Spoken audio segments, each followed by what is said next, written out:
Hello friend, स्वागत है आपका मेरे यूट्यूब चैनल पे एक पल का जीना बाय श्री। यहाँ पे आपको भूत प्रेत और सच्ची कहानियाँ जो हॉरर स्टोरी मेरे पास सुनाई जाती है और उनकी कहानियाँ मैं आपको सुनाती हूँ। अगर आपको ये कहानियाँ पसंद आती हैं जो सच्ची घटनाओं पे आधारित है तो अपने चैनल को सपोर्ट करिए, लाइक शेयर एंड सब्सक्राइब करिए।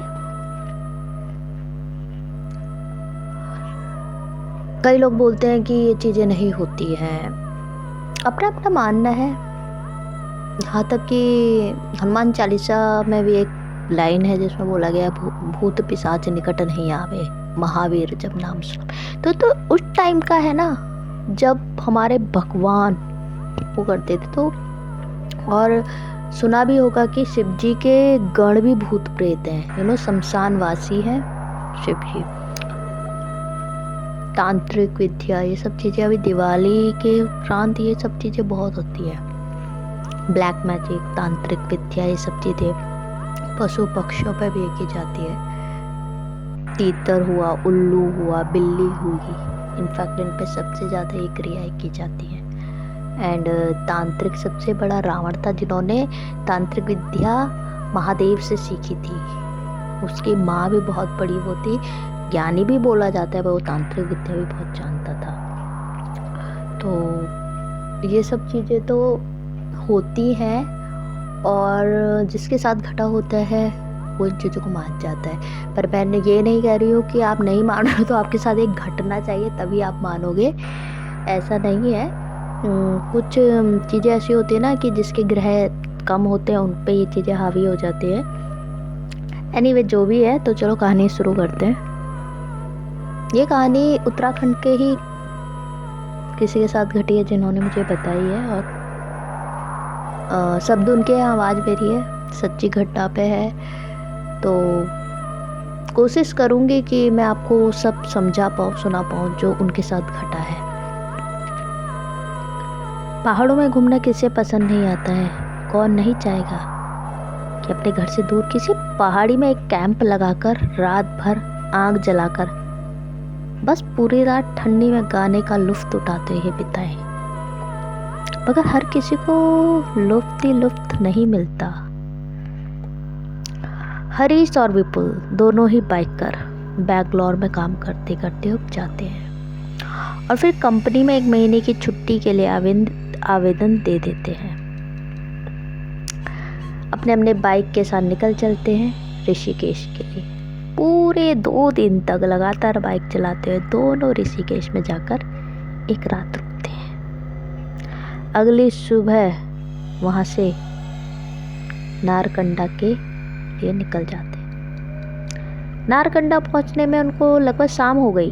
बीच बीच में कई एक जगह रुकते हुए वहाँ पहुँचते हैं। हर साल तो होटल में ही रुकते आए थे, इसलिए इस बार खुद का टेंट लिए निकल पड़े थे।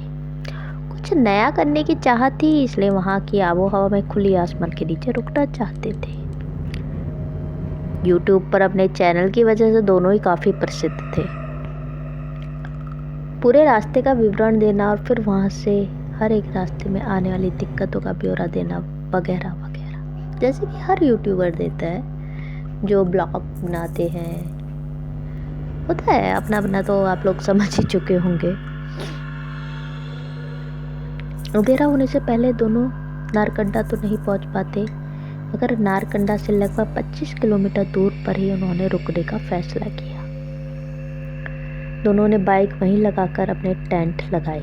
2 छोटे छोटे टेंट, बीच में आग जलाकर उसी पर पानी गर्म कर मैगी बनाकर खाने बैठते हैं। रास्ते मिले हुए नज़ारों को देख दोनों ही भाव विभोर हुए थे।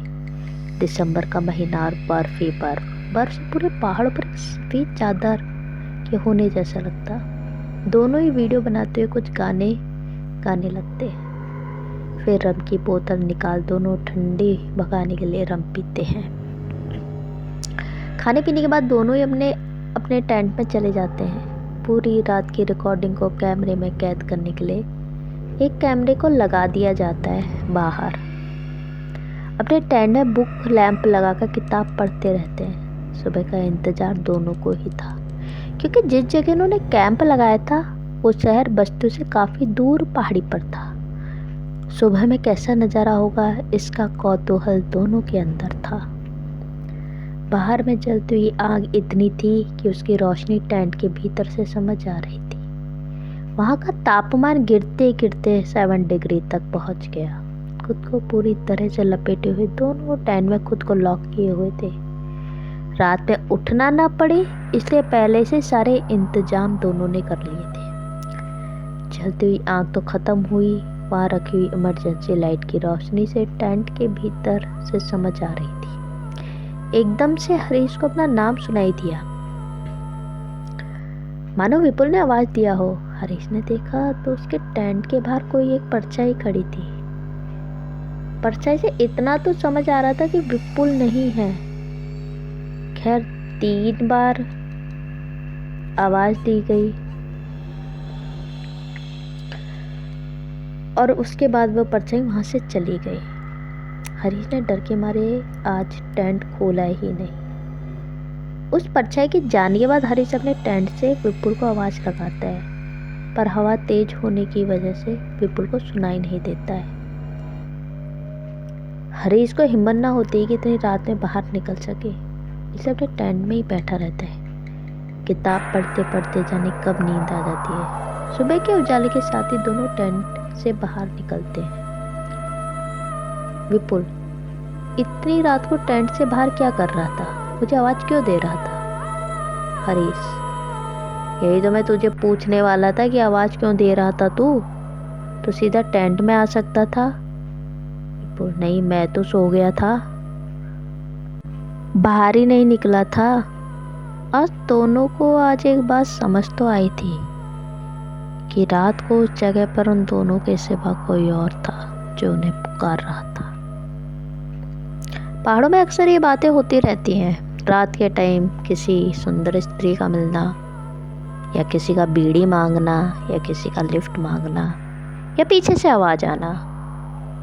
आज भी पहाड़ों में ये सब चीज़ें मिल सकती है, पर अगर कोई अकेला हो और उन रास्तों पर निकला हो। तो चलिए, ये कहानी यहीं पे समाप्त होती है। जिनके साथ हुआ है छल कपट भूत पिशाच मिसाम मसाण, तो वो छल सब पूजवा दिया गया है और वो आज ठीक है, सही सलामत है और अपनी नौकरी कर रहे हैं और एंजॉय कर रहे हैं। अगर आपको ऐसी ही सच्ची हॉरर ट्रू स्टोरी सुननी पसंद है तो आप इस चैनल को subscribe, like, share and comment करिए। और ऐसी ही सच्ची कहानियाँ और भी आती रहेंगी जो मेरे पास हैं।